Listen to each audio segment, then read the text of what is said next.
I don't need to tell you this, but this nation is absolutely under attack. That attack is being orchestrated from inside the White House. Every move Team Biden makes seems like it is a purposeful attempt to destroy America as they tear apart the values and freedoms that we all hold dear.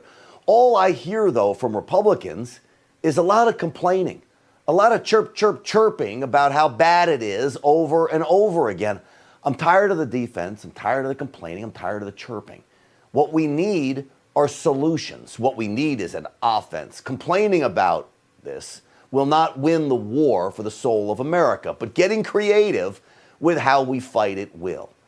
Enter Texas Governor Greg Abbott. Fed up with the invasion along our southern border, he modified my idea from last year to bust the illegals to Martha's Vineyard or maybe even the Hamptons. Well, he came up with his own plan. Texas is providing charter buses to send these illegal immigrants who have been dropped off by the Biden administration to Washington, D.C. We are sending them to the United States Capitol, where the Biden administration will be able to more immediately address the needs of the people that they are allowing to come across our border. Well, not only does his message send a message to Team Biden and the leftists, but he successfully triggered the left as well. See, they ignore the fact that his plan to bus illegals to D.C. will actually be voluntary. The illegals can even get off the bus wherever they want, meaning Governor Greg Abbott really just wants them out of Texas. Well, many conservatives are calling this a political stunt as well. We heard the White House call it a stunt. They all are. How many illegals will volunteer to jump on a bus to D.C.? That's the big question, right? They also will need to show proof the feds processed their arrival into the United States. This is one of those conservatives, my buddy, poking fun at Greg Abbott's plan.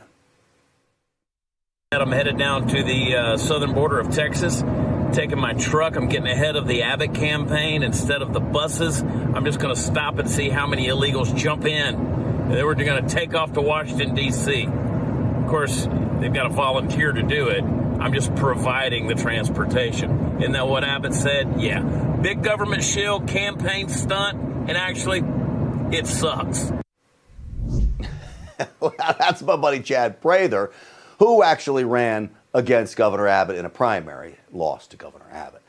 I actually don't think any of this is really a stunt. I think Governor Abbott is legally obligated to make it voluntary. I think today he clarified and said if we didn't, it'd be kidnapping. And because illegals can hop off the bus anywhere, the goal is served. Just get them the heck out of Texas. Certainly Abbott is being proactive. On top of finishing Trump's border wall with state money, look at the real work the Texas Department of Public Safety is doing along the border. Helicopter patrols, drug interventions, tactical agents denying the Mexican drug cartels the ability to move drugs and people into Texas. It is work the federal government should be handling, but Texas is picking up the slack. It's proactive. But with Team Biden opening our borders, Texas was forced to go on the offensive and did, working to close the borders down. Texans have the backbone and the will to secure a border, two things that Joe Biden does not have. That's why I broadcast from this state. That's why I don't want to leave this state. This proactive approach is contagious, too. Just today, Governor DeSantis of Florida, inspired by Governor Abbott, had this to say. If Biden is dumping people, which he has dumped people, they fly them in at 2 a.m. They haven't done it lately, but they did it many months ago. We now have money where we can reroute them to sanctuary states like Delaware, and we're going to do that to make sure that we're keeping people safe here. To Delaware, guess whose home state that is? Joe Biden's. Republicans in our nation's capital need to take notice of all of this, because whining about the left's destructive policies may call attention to them, and that is good, but it doesn't fix the problem. We need more lawmakers like Ron Johnson and Chuck Grassley, 2 senators.